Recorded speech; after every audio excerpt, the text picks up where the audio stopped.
Әссәләм гәзитен алдырырга буламы, нимә тиерһегез, һорарга кушкан инеләр. Минең белүемсә, был гәзитте Дагыстанда сыгаралар. Дагыстанда сыгармаһалар да, барыбер уның төп теге идея бирүселәре Дагыстан кешеләре. Әгәр фәтва кайдандыр ситтән килә икән, башка илдән я башка республиканан, ул үзгәрә ала. Безгә ярамауы бар. Буның туралы без күп һөйләдек бит. Етмәһә, ул Әссәләм гәзитендә дини яһәттән хаталар була торган. Мин күптән тикшергәнем юк, ләкин карагандарыма әгәр таянып әйтһәк, ул элек менә шулай ине. Унда дини яктан хаталар күренә. Шулай ук менә безнең мәсәлән Бәрәкәт дигән журнал бар бит инде. Язылучылар ул тиклем күп түгел. Сак кына булһа ла, кардәшләр, шул үзебезнең егетләргә ярдәм итәйек инде.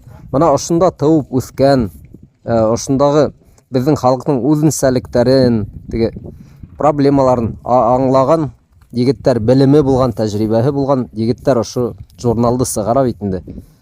Хатта кеше бөтенләй дингә ышанмаһа ла, карали, менә башкорт телендә сыккан журналларның береһе. Бүгенге көндә башкортса журналдар ул кайһы ябыла, кайһы теге ябылу өстендә. Исмаһам, шул яһәттән кемдер ярдәм итәргә теләһә, менә дингә ышанмаган кеше була, яхшы булыр ине, ул буны эшләргә тиеш булыр ине. Күрәгез бит инде, менә башкортса сөйләшкән кешеләрнең ханы кәмей бара. Дин тураһында булһын монда, яки ниндидер теге ямгыять, тормыш тураһында укырга теләһә, ана шул бик яхшы, уңышлы проект, журнал. Шуга кайдандыр теге ситтән ниндидер мәгълүмат сыганакларын эзләгәнсе, менә бит тәкъдим итеп утырабыз, ошо Бәрәкәткә язылыгыз. Бәрәкәт журналы бар, бик яхшы журнал. Кешеләр мактап, яратып укый. Төрле мавзуктарга языла мәкаләләр, шигырьләр сыга һәм башкаһы. Менә шул журналга әзрәк ярдәмегезне күрһәтегез, куәтләгез. Әйдәгез, без тәүдә үзебезне ныграк кайгыртырга өйрәнәйек әле. Теге насар мәгънәле әйтмәйм, тәүдә үзеңне уйла дип, юк.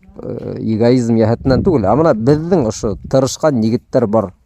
Минең уемса, бит, менә кем ризамы, риза түгелме, ләкин Бәрәкәт журналы ул Әссәләм гәзитеннән күпкә өстенрәк. Төрле сәбәпләр аркасында. Шуга уга тәүдә ярдәм итегез. Аллаһу а'лам.